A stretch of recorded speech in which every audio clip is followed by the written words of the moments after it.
Penguins. Hello, everyone. Welcome to the first week of this new show that I like to Mm. call Friday Film Club because it's Friday. We watched a film and we're gonna discuss it. And then go Um, clubbing. and then we're gonna go club some baby seals. Yes. Hell yeah. Max Uh, Max talked me into it. It sounded yeah, too much it fun. was my idea. But anyways, if you're watching this live on Twitch or if you're watching the VOD on YouTube, uh, then I'm sorry for how scuffed this is. I'm gonna figure out how to make the icons less pixelated next week. But for now, let's get right into it.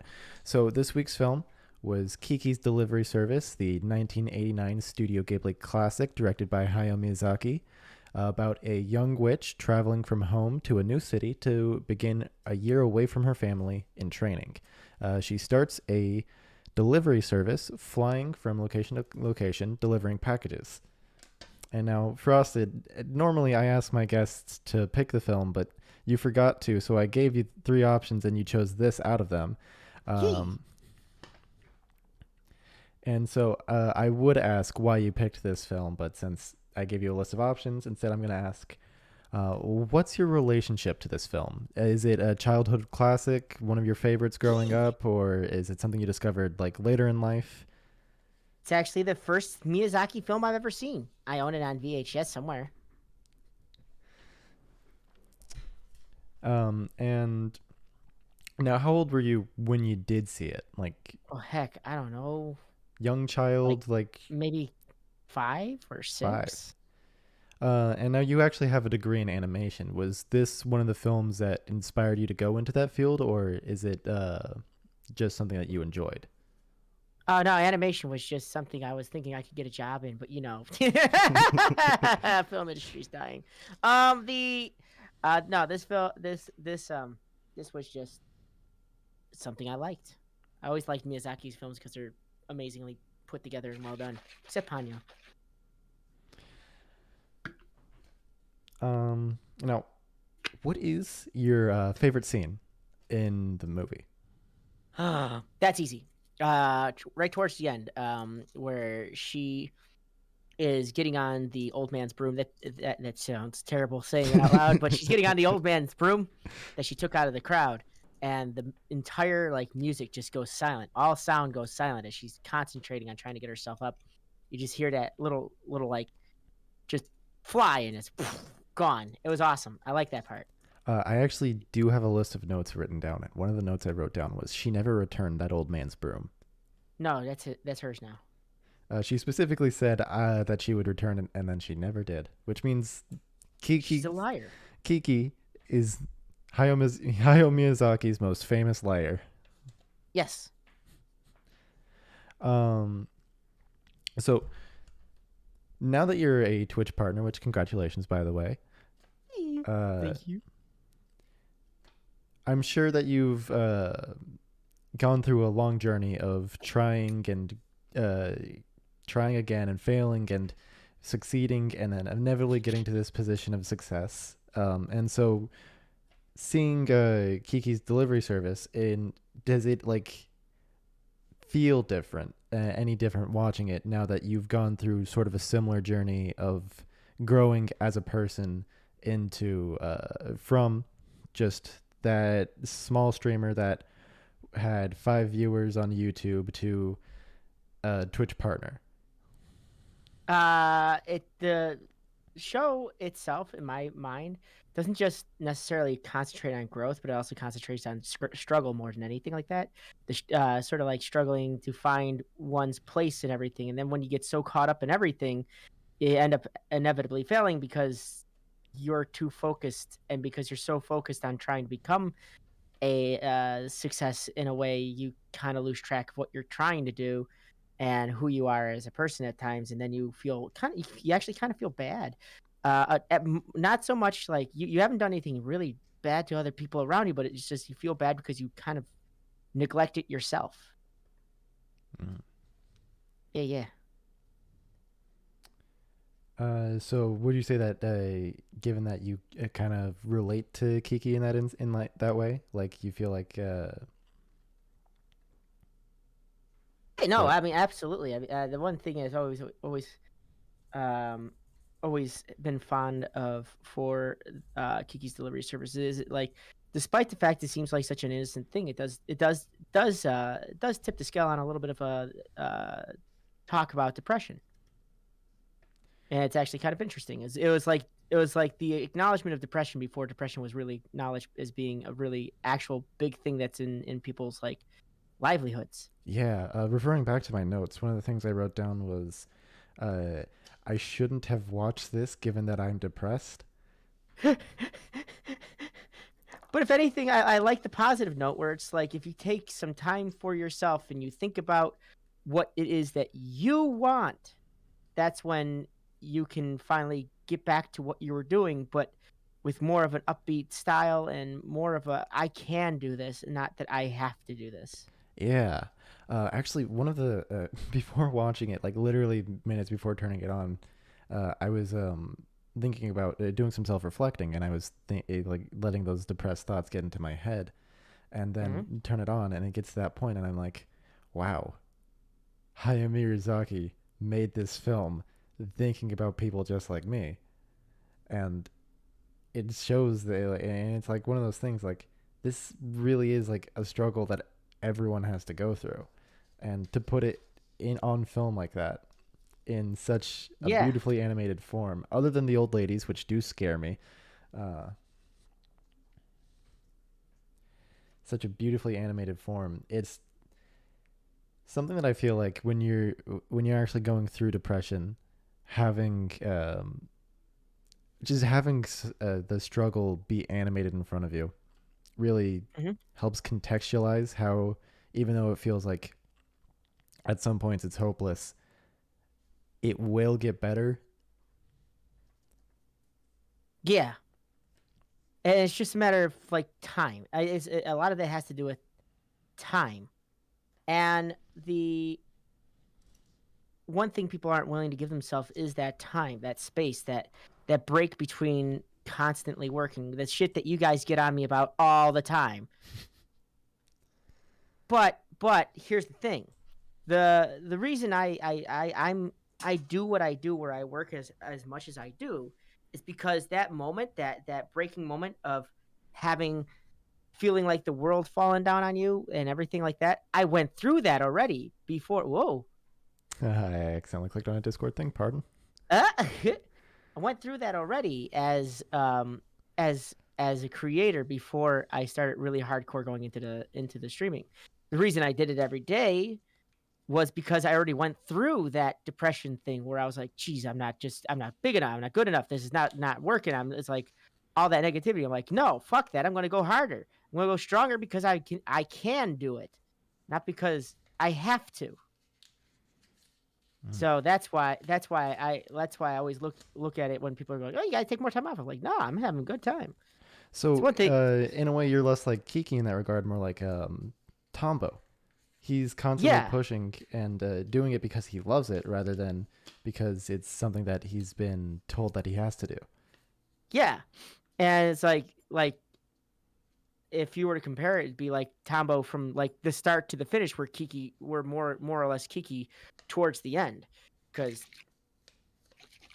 yeah, it just feels that way because Tombo was always driven to do everything they wanted to do, which I You always either found die interesting about the Kiki or character. live long enough to become the Tombo.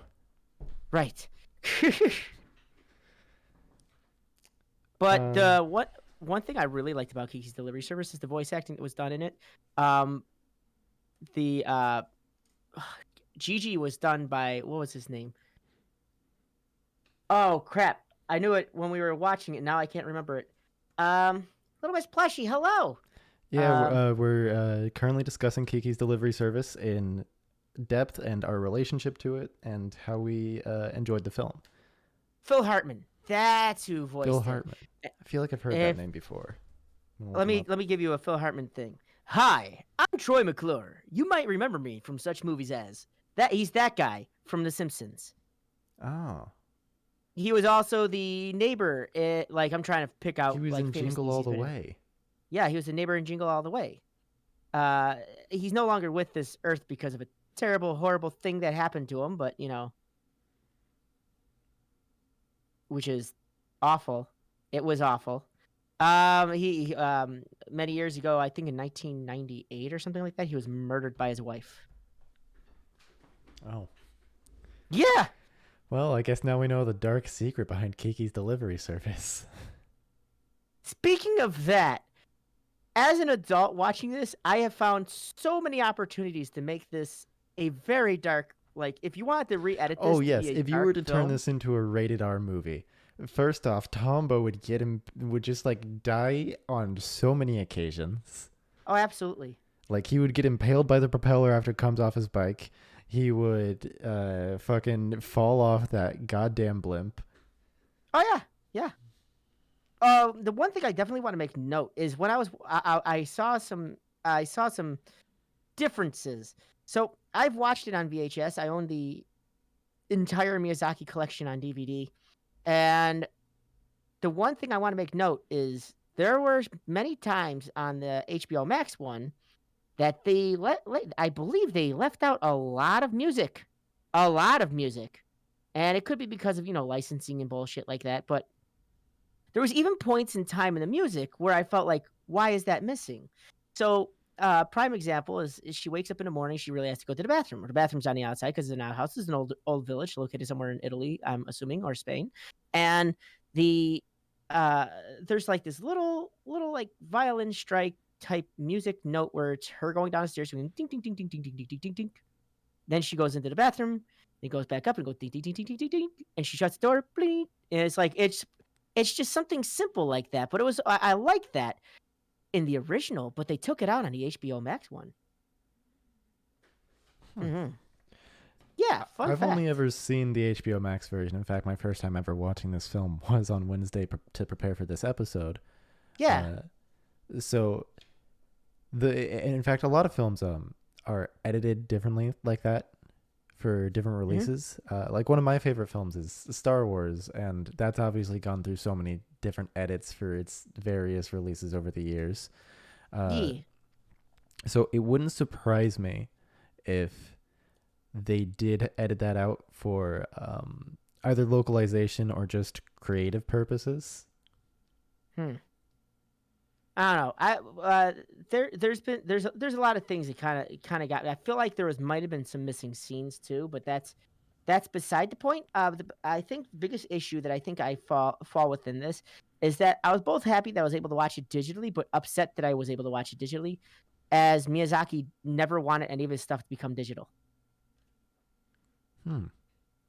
Fun fact: he never wanted his stuff to become digital. He'd rather people own it as a home like thing. He wants it in the house. And that's because digital can be corrupted. Digital can be changed. Digital can be altered to whatever that people want it, which impedes on his actual like overlook of his movies. He works so meticulously on his movies. He's almost driven himself blind. And have someone turn it digital means it can be edited heavily. If it's a physical copy, it can't be. You appreciate all of the minor details. You appreciate even the oopsies that can be found here and there, and that's just the beauty of the original, and that's what Miyazaki wanted. Because Miyazaki doesn't just make a fucking amazing story, but the amount of effort he puts into the backgrounds is absolutely the most astonishing thing you'll ever see. Like you think it's just something simple when you look at it, but if you pause the movie at any point in time, it is a fucking mural. It is a painting that you would expect in like a fancy establishment. It is a painting that like each and every frame is meticulously hand painted. It's just ridiculous. And I've always appreciated that about Miyazaki. It's like he just puts so much effort in all of his work, and like it's just something that can be easily looked over. But then you watch it again, you're like, holy shit, that looks amazing. And not don't even get me started on the food he makes. Oh my Oh god. my god, that fucking I don't even like herring, and that herring and pumpkin pie looked so good. Kiki's delivery service was a mix of different cities. Oh yes, Yeah, Little Miss Plushy, thank you for that contribution. That's something I had in my notes. The city has a very Italian slash Spanish seascape to it. yeah. But it also, interestingly, one of the things I wrote down was it very much reminds me of San Francisco with the steep hills and the Mm-hmm. cable cars going around. Yeah. No, and absolutely that's the interesting thing. Because you look at it, you're like, well, this looks like a port of some place, some places that would have ports. And I was going through it like logically in my head. This might be like a coastal line of Italy. This could be a coastal line of Spain. This could be somewhere in Greece. This could be somewhere in U.S. for all we know. And it's quite interesting. And with the French, it was interesting because as you watch the signs go by, if you pay real close attention to the signs, by the way, this is a fun fact of this, and I noticed that today, they're in mixed English. So you'll see signs like, well, not mixed English, but mixed language. So you'll see signs like, it was what was the, it was an Italian first name with a German last name. And then you'll see other things where it's like just a straight Italian name with a Spanish last name or a Spanish first name with a German last name. It was really interesting. So you got to watch the buildings because they it's like they knew, but they didn't want to say. Yeah, actually, I think the idea of the Spanish Mm, first names, German last names, the meshing of cultures put into this city, uh, that's something that I feel like Kiki's delivery service also kind of reflects maybe an immigrant experience with how she first comes to the city and isn't welcomed at all, yeah, except by the only person really welcoming her was the guy in the clock tower, and also Tombo, who was mostly fascinated with her ability to fly rather than her as a person. yeah. And from what they explained, that the town itself had not seen a witch in it for a very long time. So long though that the maid of the old lady had never seen one in her entire life. She lived in that village. Okay, this is the perfect time to bring this up. Studio Ghibli draws old women in a way that terrifies me. I fucking love how they draw old women, I and hate it's how they like draw old women. I love their old women. Um, just the way Studio Ghibli draws old women, they get so highly detailed on the wrinkles of the faces.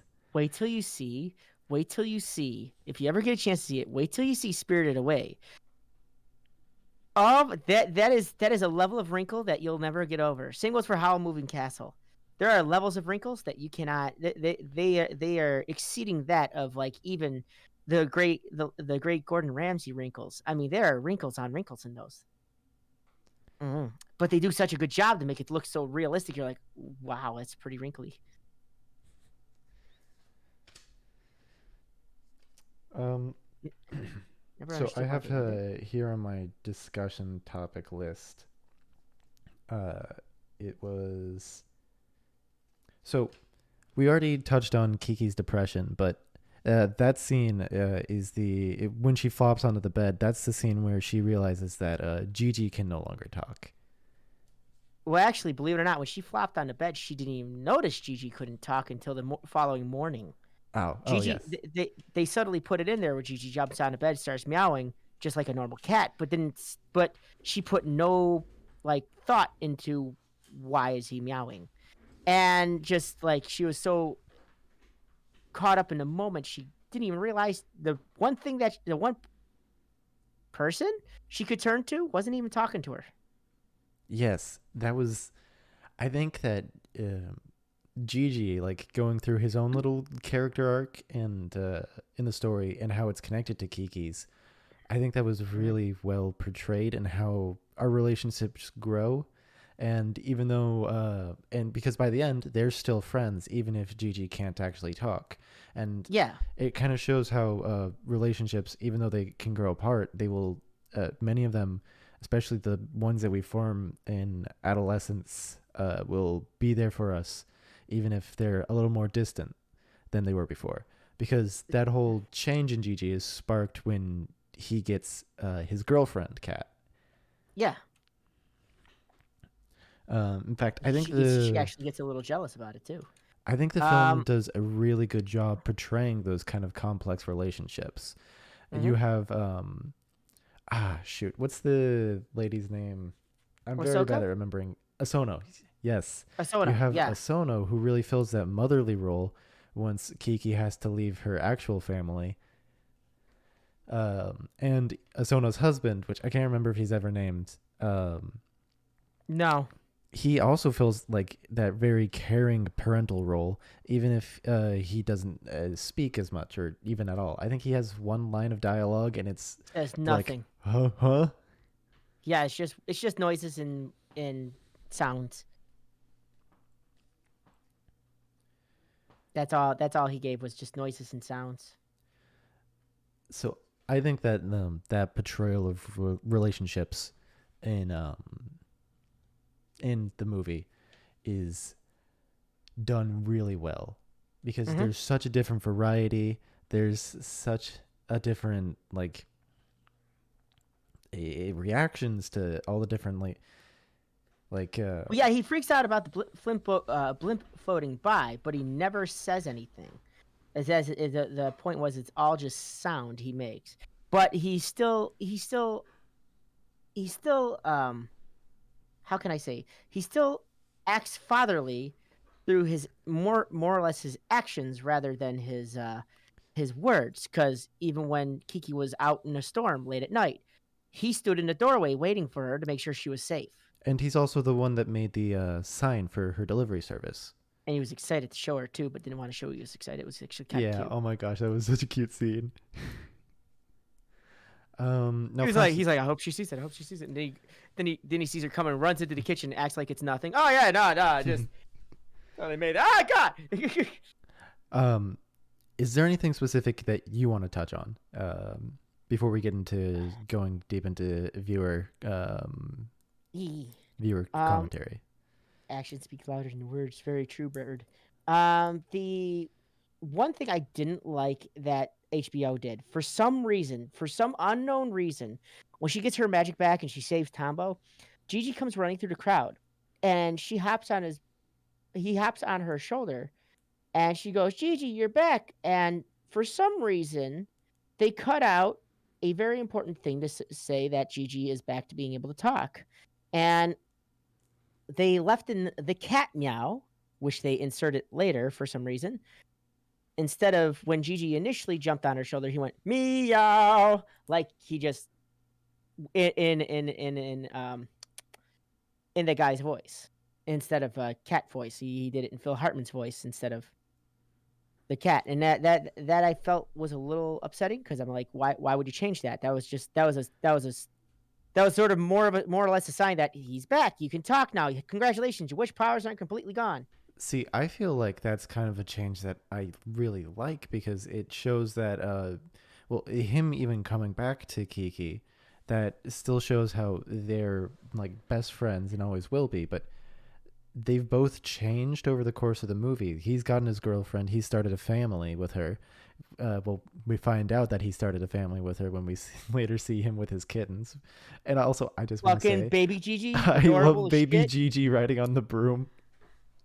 Baby Gigi, like 10 out of 10 would have a baby Gigi. And Kiki's gone through her journey with depression and that scaredness at potentially losing her powers. And both of them are different than when they started, but Hmm. which it makes sense that maybe Gigi wouldn't be able to speak anymore because the connection isn't as strong between them, even if it's still there. Ah, no, I'm a big fan of just keep it the way it was. Because to me, that was more or less a sign of him jumping on her shoulders. Like, I get the growth thing, but it was still more or less a sign of her getting her powers back. Actually, I'm curious how that played out in the original, like before the American dub, because I know a lot of things, like even a cat's meow, will be changed for localization purposes. Hmm. All I know is because I remember like as I said it was the voice actor went meow as he jumped on her shoulder. Baby GG Avatar when Nani.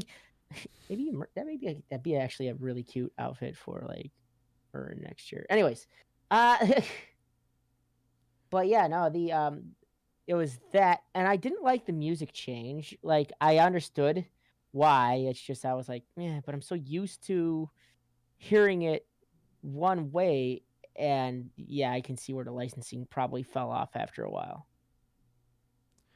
He I never came do back, and actually yeah, he think did. that. So I decided to look it up on my phone. I do actually think that Gigi wasn't able to talk at the end of the original Japanese version, and that him doing the meow and Phil Hartman's voice was just part of the localization.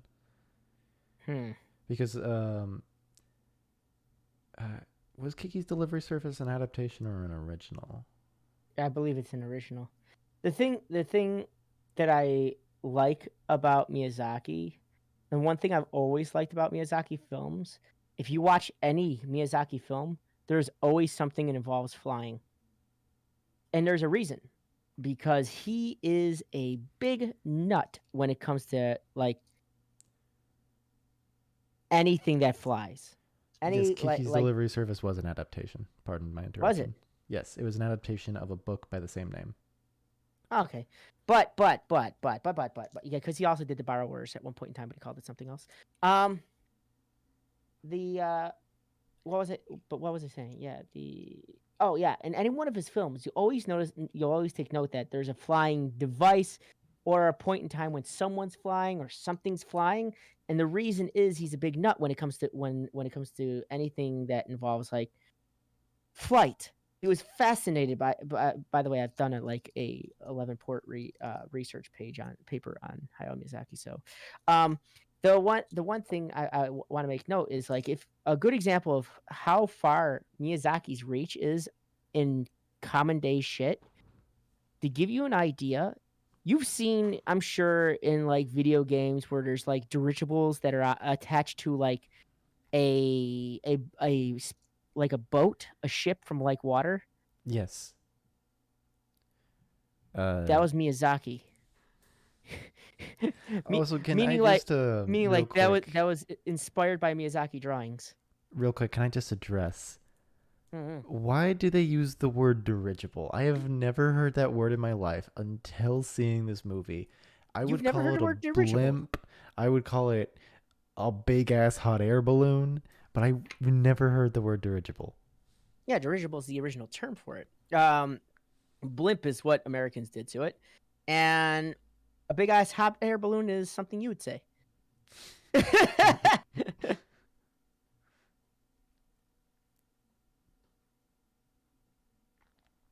Uh, Mhm. I decided to look up the word dirigible. Zeppelin. That's the other word I was looking for that I lost and just Yeah, filled yeah. with big ass hot air balloon.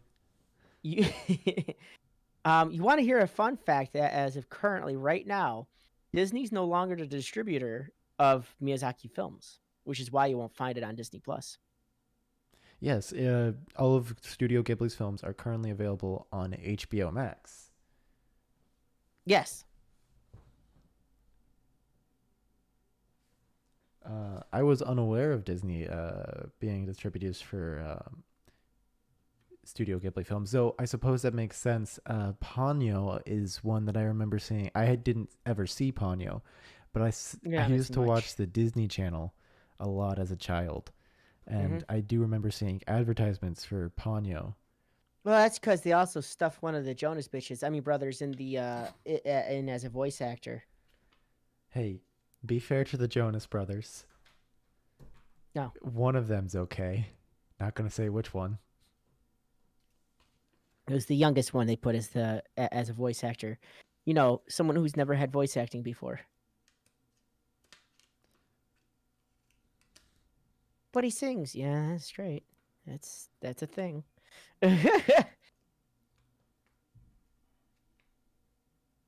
So I want to open up the floor to viewer interaction.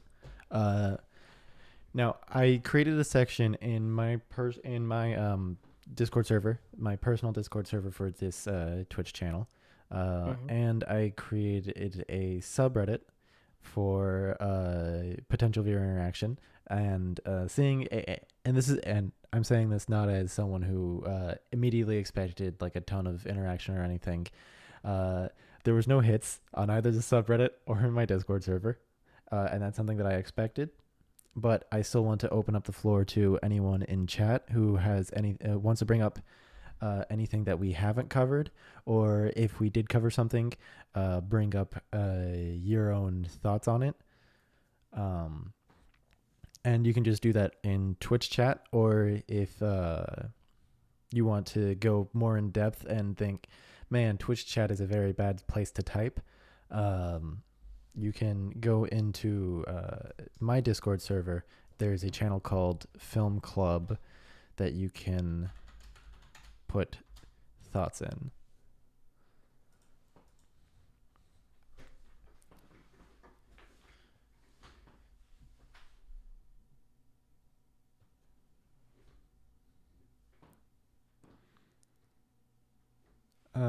In the meantime, I'm going to say the last thing on my list of topics. There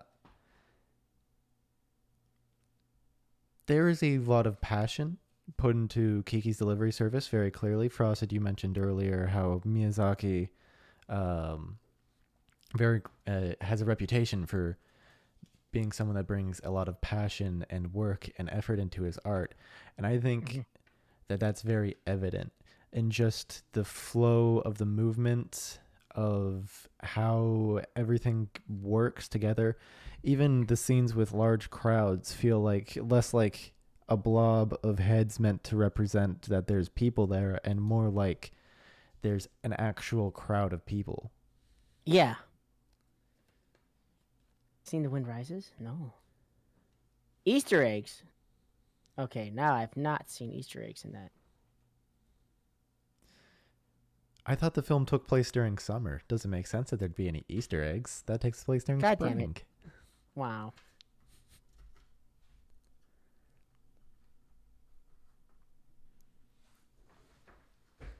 Now I need to see these.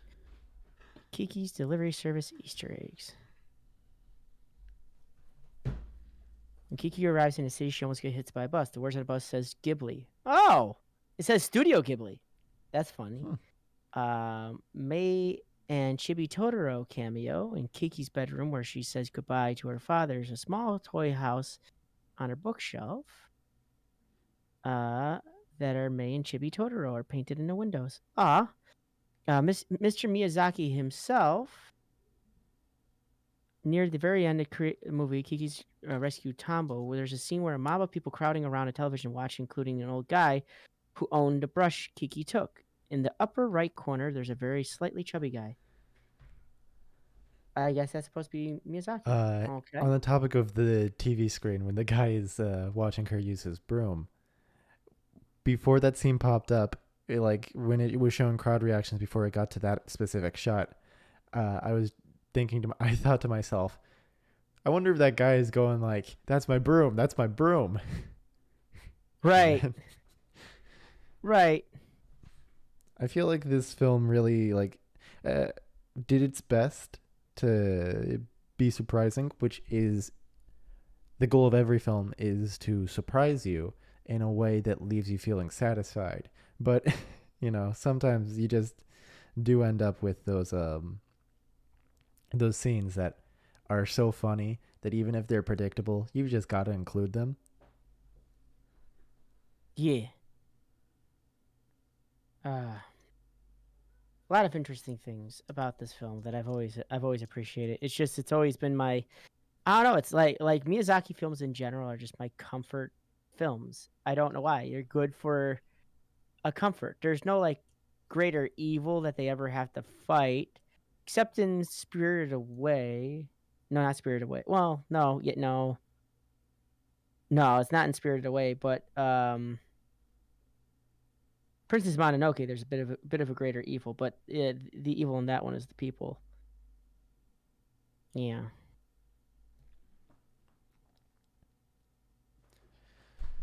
So I've pulled up some reviews of Kiki's Delivery Service. I want you Mm-hmm. to guess the shoot, it's not letting me sort by. Well, never mind. There goes that idea. It's not letting me sort. There we go. There's the sort button. Rated. I want you to guess the rating of each of these reviews. What is it out of? This is on Letterboxd, so it's out of 5 stars. Mm-hmm. She's barely a witch and bad at delivering. Wow, that's really mean. 5 stars.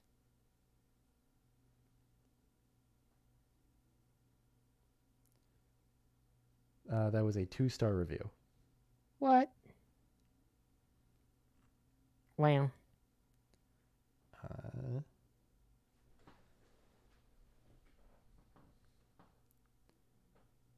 Hold on, I'm trying to How find. do you be barely a witch? I'm sorry, what? Actually, She's barely a witch, and what makes you a fucking leading professor that is on a that? very good question because we see fairly early into the film when Kiki is passing, before it starts raining on her flight to the city, she runs into another witch who's flying just outside of the town that witch had settled in at. Mhm. And that witch That one brings was up that her specialty is in fortune telling, to which Kiki yeah, replies that that Kiki doesn't have a specialty. right. Not yet. She hasn't discovered it. That's the whole point of her being out. In fact, she doesn't even discover it by the end of the movie. By the end of the movie, she's still just focused on flying, something that she already knows how to do, even if she has greatly improved by the end of the movie. And I think that's kind of a very nice contrast between this witch who has who who looks, at least on the surface, like she's figured it all out, despite being the same age as Kiki, and Kiki has uh, in fact, Kiki even settles into a similarly sized city from what we see of the city that other witch settled into. Mm-hmm. Uh, it's a nice contrast to go to, that goes to show you don't always like need to figure everything out to be grown up, and even if it looks like others around you um, have managed to grow up much quicker than you, even if they're roughly the same age. Little Miss Plushy brings up that the witch was on her way home after a year of training, which means that she's probably about a year older than Kiki. That's still a very similar age. 13 and 14 is very hard to Mm-hmm. differentiate. Um, but it's just, I think it's very nice because it shows that even though others around you may grow up in a way that seems so much quicker and so much better than the way that you do, it doesn't make your journey any less difficult, and it doesn't make it any less meaningful. Right. Everyone can experience the same thing. It's just always going to be experienced in a different way. The experience of growth being the what I'm referring to. Okay, here's another review. Wish I had a cute cat to help with my depression too. Heartbreak emoji. Oh, 4? 5. Goddamn. Oh, wish I had a cute cat to help me out with that. Kiki's DoorDash service. I mean, that kind of is what she's doing. She calls it a delivery service, but she delivers like one thing that isn't food.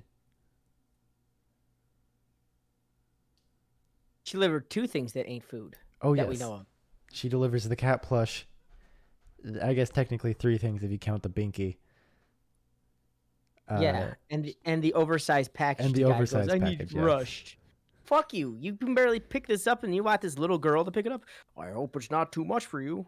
You I just hope trying it's to not too much for you, 13-year-old girl with no muscle mass. who watched me struggle carrying this into a whole store by myself? A lot of the adults in Kiki's delivery service are just kind of jerks.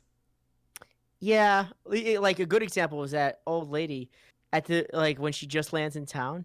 She goes, "Hi, Kiki, and I'm Kiki, and I'm a witch in training." She goes, "Oh, that's very nice. Okay, bye." And just it's like,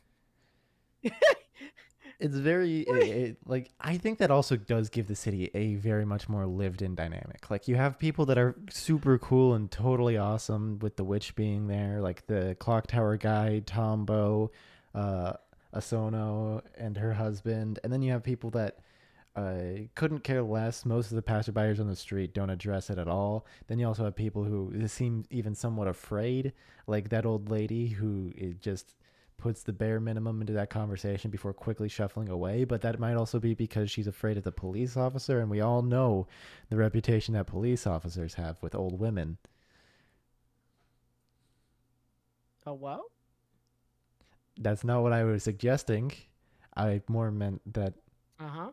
old ladies Yeah. don't like police officers for reasons I don't know. I wouldn't know why. I'm not an old lady, so I wouldn't know why. Why are you? Why are you hating on the old lady industry now? I I'm mean, just saying. I you have know hundreds my of them fair making cookies share for of you. old ladies that they. It might You not have even be hundreds that. of them making forced labor, making cookies for you in a factory. Don't think I don't know about your clicker fucking empire. You gotta go over there. You got people that are just in indentured servitude. You son of a bitch. Anyways, I think that the different reactions of people to Kiki, and then at the end when she rescues Tombo, all the crowds, everyone's cheering her on. Uh, I think that it's a very interesting how the city itself has kind of grown to accept her because at first she gets ignored. Her delivery service has very few customers, Mm-hmm. and then that goes to show if you want to be accepted as a new immigrant to an area you're unfamiliar with, save a small child from falling off a blimp. Yeah, I I can't believe that it's just that easy and no one's figured it just out yet. just that simple. Just that Just simple. that simple. It's just Just that simple. just that simple. Actually, speaking of Tombo, I didn't write this down in my notes, which is why I didn't bring it up earlier. But I think it's very interesting how Tombo had that dream of flight, and then when the credits begin rolling, or depending on what version you're watching, I don't know if the credits are rolling over it in non-English versions, or at least even not the version on HBO Max. We see Tombo in his finished flying machine. E. And you can kind of see how the design of the flying machine has evolved from what he first had. When it was just his bike with a propeller, the propeller was mounted on the front. But when it was the full flying machine, the propeller was mounted on the back. And that's real character growth. Because now he's hitting it from behind.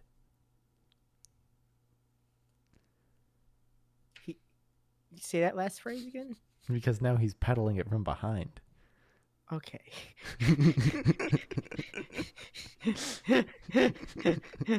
he's now he's. Oh my god.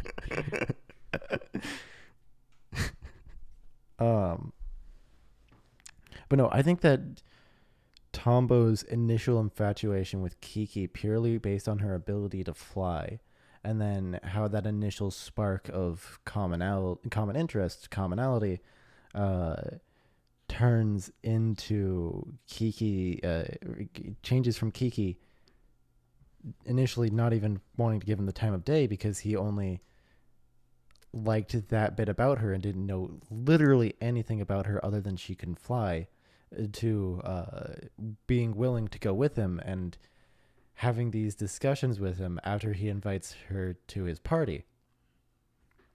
Which she's never been invited to a party before. I think that it's a very interesting, not journey, but growth of their relationship. Also, can I make mention? Fuck that little girl and her herring pie. Fuck her. Oh, yes. Fuck her house. Fuck everything about her. Fuck Her that bitch. grandma put so much effort into that pie. Her grandmother's the biggest sweetheart I've ever seen. Fuck that bitch. I'm just saying.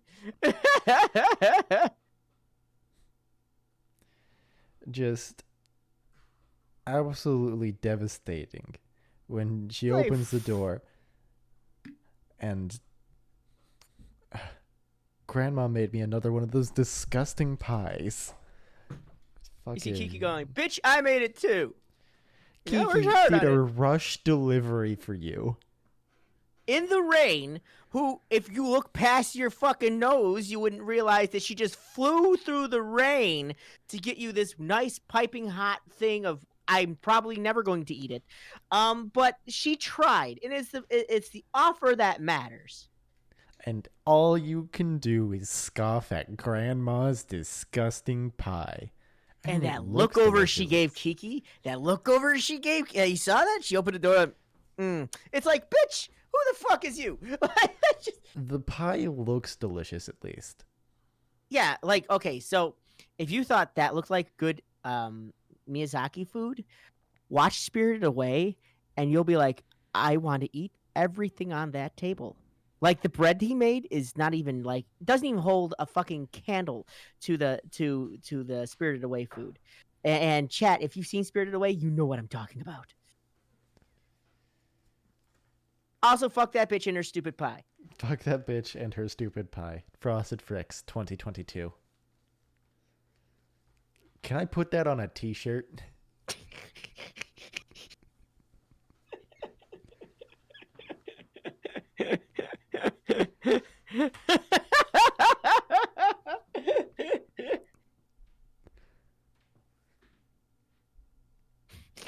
Remember, kid. Actually, that whole scene with the old ladies, as much as I dislike the look of the old ladies, they are two very sweet and kind people. And the way that the younger of the two is so excited to meet an actual witch and is basically a child playing with Kiki's broom I thought that was and adorable. being so excited to go along with Kiki's ideas. And when they're watching the TV at the end, watching as Kiki does her work rescuing Tombo from certain death, I think it's just kind of adorable. Barbara is the old Barbara's her lady, name. is the younger Yeah. old lady's name. Okay, Barbara. I'm sure they Yo, said that multiple Babs. times. I'm just very bad at remembering the names of She fictional did. I characters. recall. Barbara, could you fetch her broom? But I think that they are an adorable pairing. Mm-hmm. Uh, I can't tell if they're gay or No, the if other one's the just their other one's character. just her maid, because It's they their seem maid to have a slash. very loving relationship. Well, the other one's And more or by less her that, I mean a caretaker. caring relationship, as in they care for one another. But the old maid, oh my God, they were roommates, that kind of thing. That's a secret code for these two are gay for so long in media when it was produced at a time when that kind of I stuff mean, that wasn't could be, but she acceptable to did speak. wait on her as if she was Steph But it could also be like and that. bowed in and out of the room for appreciation of her. Like that.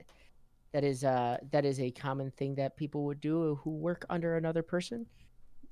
Yeah, I mean, Even the though most the even likely though they're thing is familiar. that she's just her maid, but it does. Mm-hmm. But there is also like it does also kind of fit into that trope of oh my God, they were roommates, where a lot of same-sex relationships in media before the early 2000s was censored and made palatable for wider audiences when those kind of relationships weren't acceptable.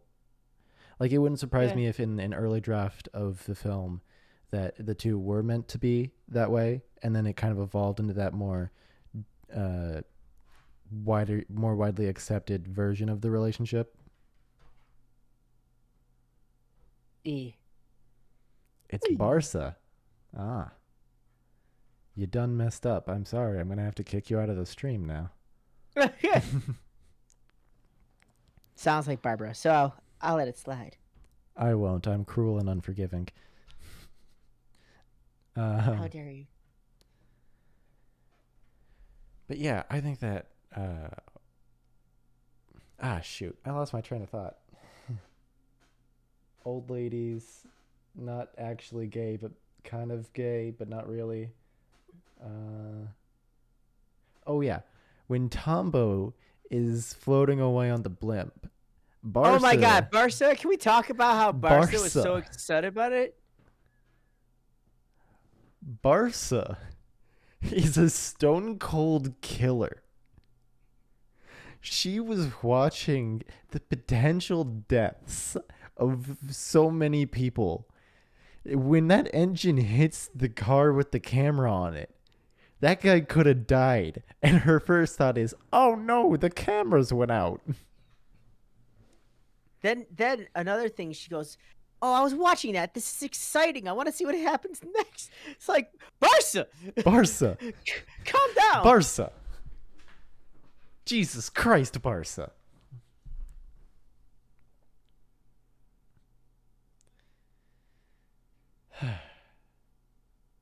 Barca. Yeah, Barca had me concerned in certain parts. I'm just saying. Barca also distrusts technology unless it brings her chaos. She loves the TV, but she was the one that said that she never liked that electric stove anyways when they had to fire up the old stove, which means Yeah. Barca is operating with gremlin energy, as Little Miss Plushy puts it. Yep. That is 100% old lady gremlin energy. Technology is useless to her unless it brings her more chaos and bloodshed. Yeah. I feel like Barca would be the kind of lady to be the grandma that plays Call of Duty. You know, she don't want to set the world on fire, but does want to watch it burn. According to Hayao Miyazaki, the Madame was a widow in the script, but Kiki isn't really mature enough to offer solace for a lonely woman. The odd couple set up with an elderly woman, Barca, solved this problem. I thought the sequence would work better to illustrate how Kiki makes friends. That makes sense. Because Barca was just purely fascinated with Kiki. Yeah.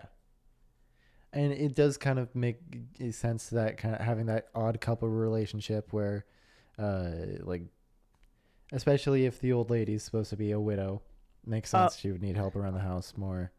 By the way, the most like heart-wrenching part in it was not only when she sat there and fucking helped the old lady make this thing and fuck that bitch in her stupid pie, like sent her Kiki away, was the part where she gives Kiki a cake that says Kiki on it and goes, "Can you deliver this to a little 13-year-old witch? I'm pretty sure she'd enjoy this. And when you're there, could you ask her birthday so I can make her another one later this year?" And it's like, damn near made me cry.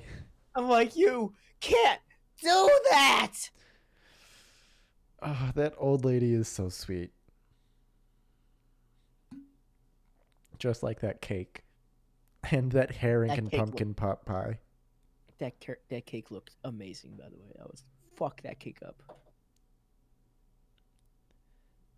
You know, part of me wishes that the real world were like Kiki's delivery service, and I could just have tons of support while starting a small business at age 13. But instead, here I am sitting at age 20, talking about an animated 13-year-old with a fucking dude in his like 30s. Sorry to call you out like that. You are in your 30s. Wow. Thank you.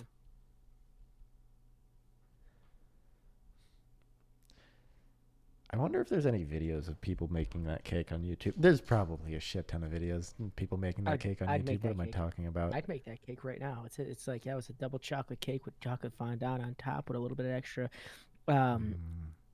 what was it? It was like it's just chocolate. The whole thing looked chocolate, and I want it. I imagine instead of icing for the Kiki thing, that it just said that instead of that it was just white chocolate.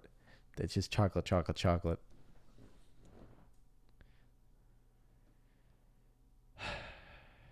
Well, now I'm gonna have to go to the store and get cake. Fuck! Now I want cake, but I did have cheesecake earlier this week. Was it chocolate cheesecake? Yeah. It was a chocolate Oreo cheesecake, and it just. Did it have Kiki's delivery service logo printed on it?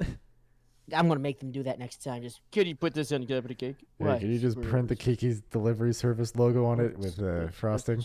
You sit there and just in a serious face for a little witch. How much money? How much money extra do I need to get you guys to draw the Kiki's delivery service logo on there? And they're like, that's not a service we offer. We can write something. I didn't ask if that was a service you offered. I asked how much money to get you guys to put the Kiki's delivery service logo on there. How much money do I have to laden upon thine pockets in order to put the Kiki's delivery service on there? I require Kiki on my cake before I eat it. It's more of icing on a cake. True, Yeah, it was definitely icing. I mean, but it looks so good. It looks so for the good. joke, it's white chocolate because the whole thing is just chocolate, chocolate, chocolate. In fact, instead of actual cake, it's just filled with chocolate bars. Oh, here's something funny. She never took that cake because she had to disappear real quick. Oh yeah, So I now you got. imagine she went back for it and shared it Can you with. imagine if the old lady she forgets? Because that's a lot. I'd forget. I'd honestly forget. The old lady calls back to store. She goes, "Well, I mean, I still have that cake. I'm highly diabetic. I need her to come and pick this up before I No, no, do no. fuck it up myself." Imagine she gets a call from the old lady. She decides to call the old lady and say, "Hey, I know I had to rush out suddenly. Can I come back and pick up that cake?" Old lady's like, "What cake?" Ma'am, you're gonna have to put the cake down. Just You're with going a to full diabetic mouth, shock just again. on the phone. What cake? And then the sound of cake chewing. Uh, Seriously, like Miyazaki has been like a part of my like childhood growing up. I've always appreciated his work. I've always appreciated the amount of effort he puts into it. Whether it gets appreciated itself or not, you can see he puts in that energy. And I absolutely love it. I absolutely love the amount of energy he puts into his work. It's a shame that like it almost literally made him blind because what when he give you an idea, if you ever see just type in a Miyazaki animating or Miyazaki painting background, he is not like sitting back and looking down at it. No, his face is against the fucking board as he's trying to get the exact detail he's looking for practically.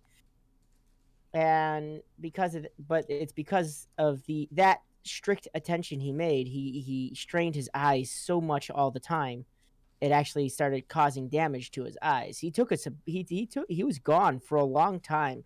As a matter of fact, I think the last two or three were just Studio Ghibli movies were just strictly Studio Ghibli, and Miyazaki didn't touch him, but his son did. yes, I Um, believe his son directed the something in the snake. I think it was called. I can't remember what it was called. It's on HBO. yeah, It's in 3D rather than Studio Ghibli's traditional 2D animation. which I find a little interesting, but I'm a little upset. I But if will you also, say the character design for that movie, from what I've seen, it does really well capture the Studio Ghibli look in 3 dimensions. but if you ever wanna experience the games, a game of a game that Studio Ghibli's had their hand deeply in, I Oh, are recommend you talking Nino about Ni no Kuni. Kuni? Fucking Nino Kuni. Oh my I gosh, I love the first Ni no Kuni. I have one and two. I I got the I collector's edition of number two. I couldn't get through the second one because they added that weird city building stuff to it, Mm, but I loved the first one. Studio Ghibli's like animations for that. Uh, they basically did the animations for those games for the first game. They weren't associated with the second game. They yeah. basically did the animation for the first Ni no Kuni game instead of making a film during its production period. Hmm. That's actually interesting. Cause I don't know, they've always been able to do like I've always personally appreciate Nino Kuni's like ability to like take what they did and transfer it to CG, but instill it away in CG. It seems almost hand painted, which is Yes, that awesome. has a lot to do with the lighting and rendering compared to and well, the art style, obviously the 3D style does play a big part in it, but when Hmm. you compare it to that witch and the whatever, I think it was like Witch and the Snake, the new one that they made that's in 3D, that the lighting and rendering for the new 3D one is a lot more traditional, whereas Ni no Kuni was a lot more emulating that 2D style. Yeah, So much of animation in 3D comes down to the lighting and rendering.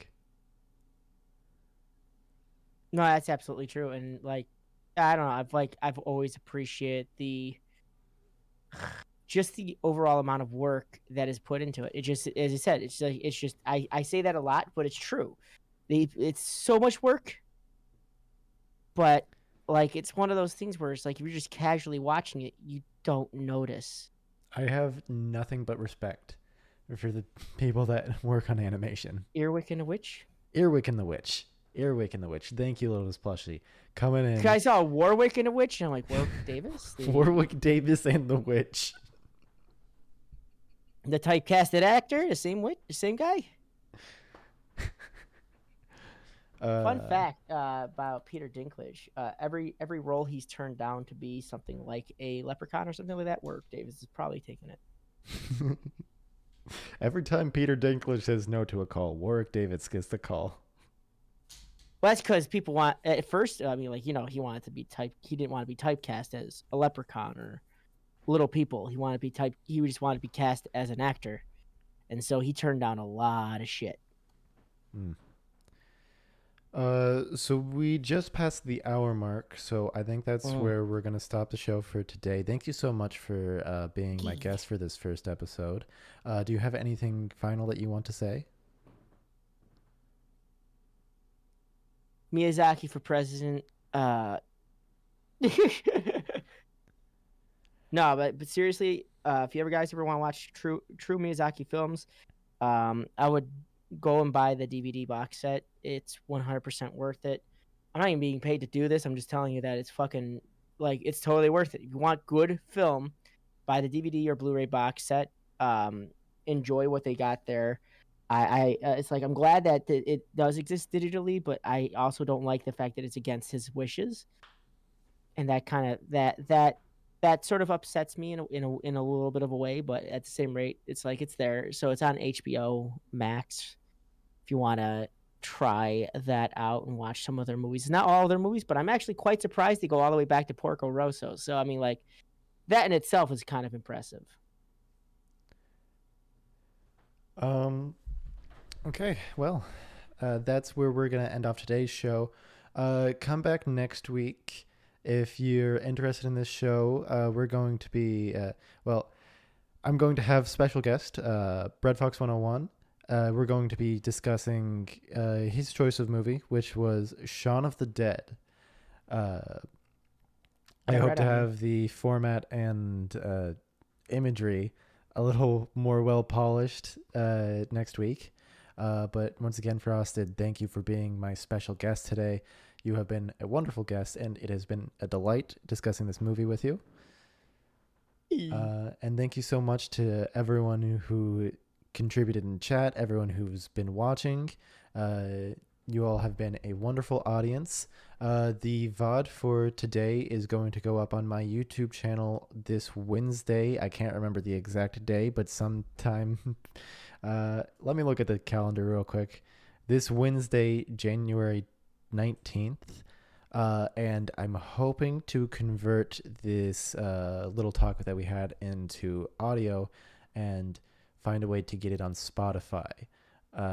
So look forward to that. I will make announcements regarding that. And I would like to lastly thank everyone who followed during today. That's Rensteel Heart, Some Guy 430, Striker Snake Daddy, and Little Miss Plushie. You are all wonderful. Thank you everyone so much for watching, and goodbye. Bye-bye.